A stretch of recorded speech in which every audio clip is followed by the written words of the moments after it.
Colorado was one of the first two states, along with Washington, to legalize marijuana for recreational use in addition to medical use. With this new law, people are able to possess up to 1 ounce of marijuana so long as they are over the age of 21. Red cards are available for those to use under medical prescription so long as they are prescribed to it by a doctor and/or meet the criteria to be able to use it.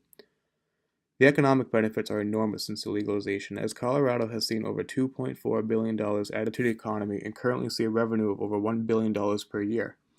The cannabis industry has created over 18,000 new jobs and has given the state another $135 million in taxes and fees alone. The pot industry is also considered to be a stronger economic driver than 90% of the other industries in Colorado. With the legal recreational use comes an increase in hospitalizations, specifically more so for those who are out-of-state tourists. Edible products have caused issues for accidental ingestion by minors as well as overdoses for adults who are not cautious with the amount that they consume in one sitting. There is no large public health trend yet, but there have been sporadic increases of impaired driving and people getting very ill from taking in too much at once. Some interesting facts that may not be a surprise to hear is that the youth, adult, and college-age populations in Colorado now rank number one in the country for marijuana use, and they are well ahead of the other states. Some of the issues that law enforcement have encountered is the inability to accurately and safely test an individual on command to see whether they are impaired and shouldn't be operating a motor vehicle. Texas has not legalized medical nor recreational marijuana. Texas is one of only 21 other states that have no laws legalizing marijuana. In comparison to other states looked at in this presentation, Texas's laws are some of the most harsh. The possession of 2 ounces or less carries a misdemeanor charge, up to 180 days in jail, and a $2,000 fine. Because of Texas's harsh laws in regards to marijuana, between 2008 and 2012, 358,648 people were incarcerated for possession. This large number imposes a burden on the state, especially when it is only for minimal offenses such as possession. It is said that legalization will expand the economy and increase jobs. However, even without marijuana legalization, Texas was ranked fourth as one of the best states to do business in. Health-induced issues because of marijuana are minimalized in Texas because marijuana is not legalized.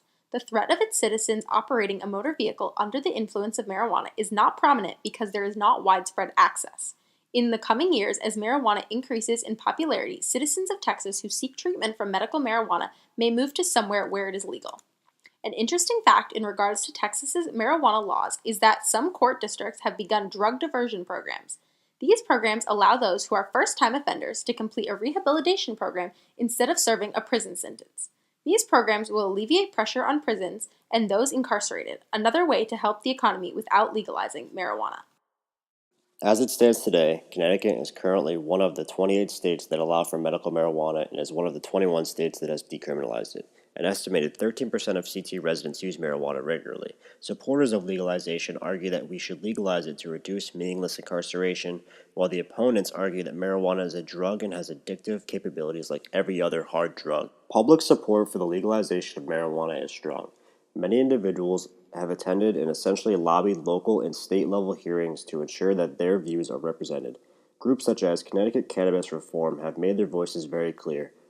One protester even stated, quote, "Why should we continue to give business opportunities to violent criminals?" Despite the possibility for Connecticut to end the illegal pot market, reduce unnecessary incarceration, and bring jobs to the state, city legislators decided to let the proposed recreational marijuana bill die in Judiciary Committee.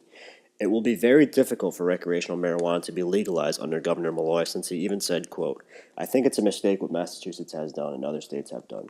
Looking ahead, on April 13th, Connecticut Governor Daniel Malloy announced that he will not seek a third election term due to his absurdly low approval rating of just 29%. This is potentially an open door for the cannabis community due to Malloy's anti-marijuana stance and allows for the possibility of a pro-marijuana candidate to seek election next term. As of July 2014, New York State and Governor Cuomo enacted the Compassionate Care Act, which allows for the use of medical marijuana for patients with serious conditions. It is dispensed and administered in a way that protects public health and safety. Although New York has legalized medical marijuana, they have one of the most restrictive policies among the states that have legalized. Before December 2016, only a handful of serious conditions such as cancer, HIV, AIDS, and Parkinson's disease qualified you to be able to purchase medical marijuana. Now chronic pain has been added as a qualifying condition. Patients are limited with the amount of marijuana they can purchase at a time. You are only allowed to buy a 30-day supply, and you cannot grow marijuana at home. Even though New York has all of these regulations, they are one of 13 states that penalize first offense possession of marijuana with a fine instead of possible jail time. There are a few economic benefits that could help New York's economy. First, the legalization of cannabis would stimulate local businesses in New York, as well as relieve the city's population of harsh enforcement of marijuana crimes by the police. It is estimated that New York can raise over $240 million in revenue from sales and excise tax.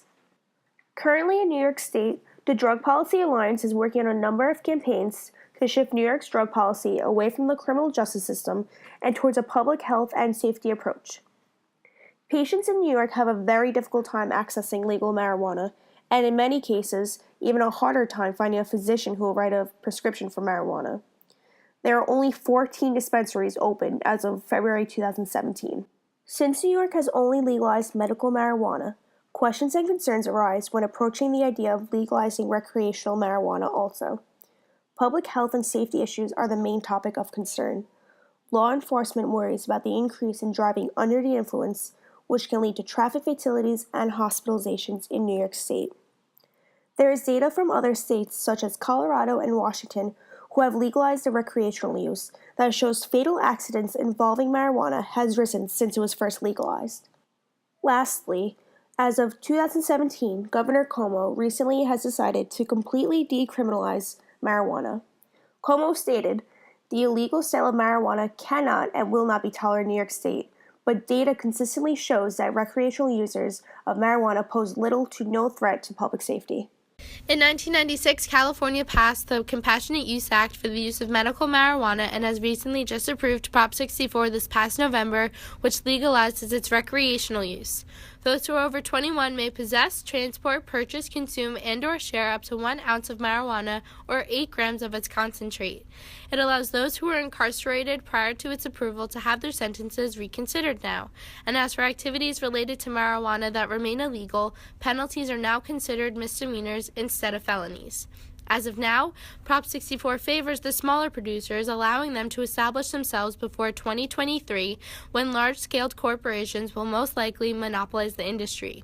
It is expected that cannabis industries in California will be profiting over $7 billion, while $1 billion will be paid in taxes once shops begin to open in January of 2018.